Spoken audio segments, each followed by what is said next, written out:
माया माया एक ऐसा शब्द आवाए संगी हो जेकर जब भी बात होथे मन आनंदित और अंतस के साथ सुर बाजे लागथे।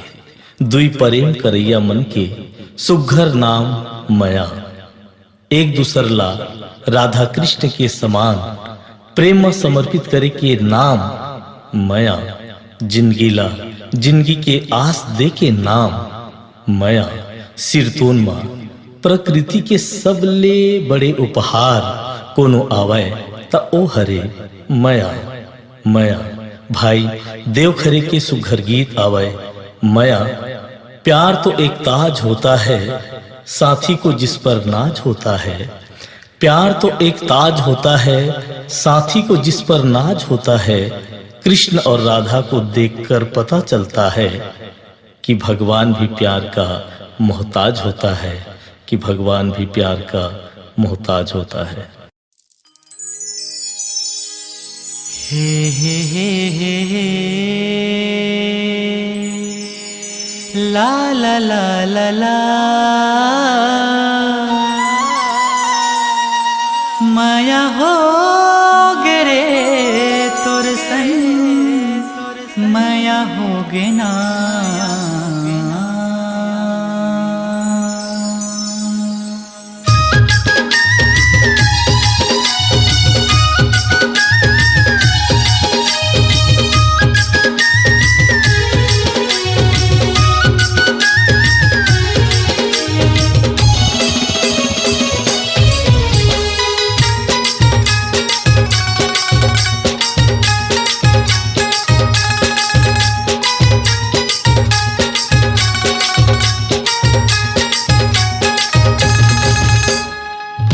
माया हो गे रे तोर संग माया हो गे ना।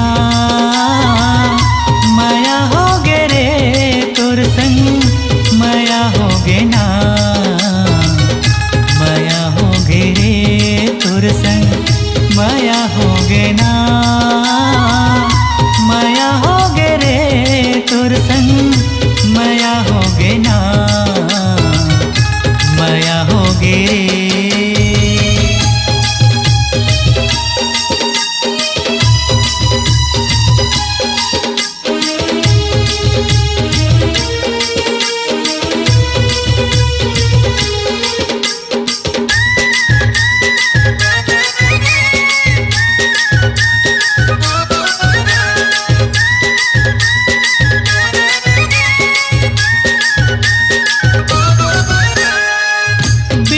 देखे माया हुई से गोरी मोला तुर से वो बन गे मोरे सुन पुतरी थे पीरित लागे अड़बड़े वो।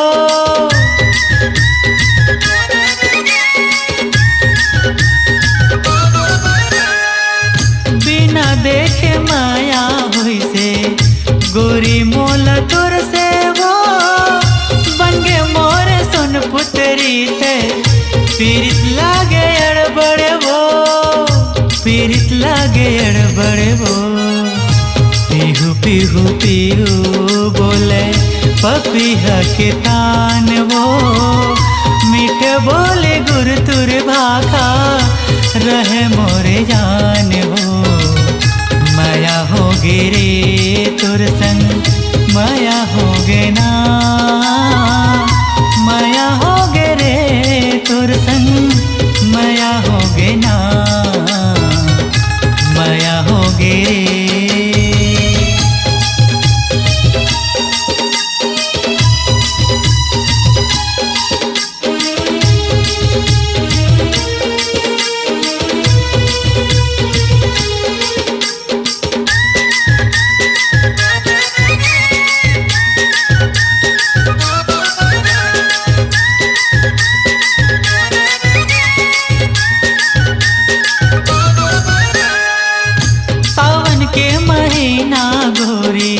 रिम झिम फुहार है आजा गोरी झुलना झुलबो दिल के गुहार है।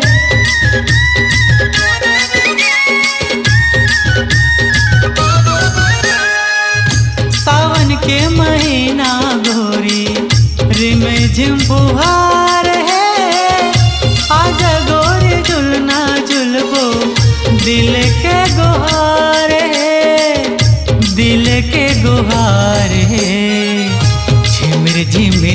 बरसत हावे झड़ी के फुहार वो झुमरत हावे मोरे अंत से हा तोरी चे याद में माया हो गे रे तोर संग माया हो गे ना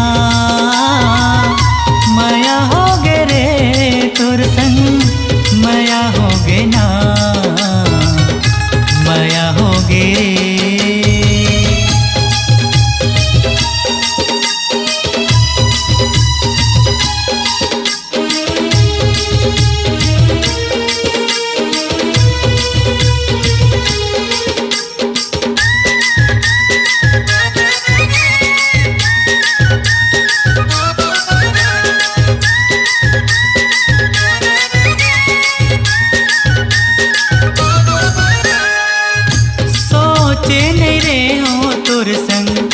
माया हो ही मोला वो माया के कबान चलाए फंसा डर मोला वो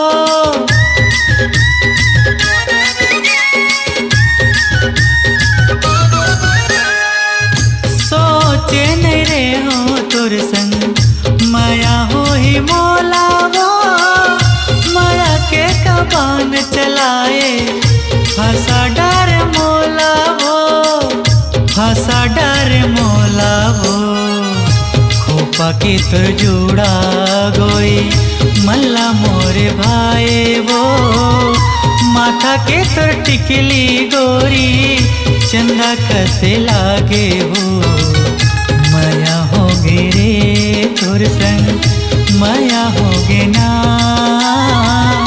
माया हो गे रे तुर संग माया हो गे ना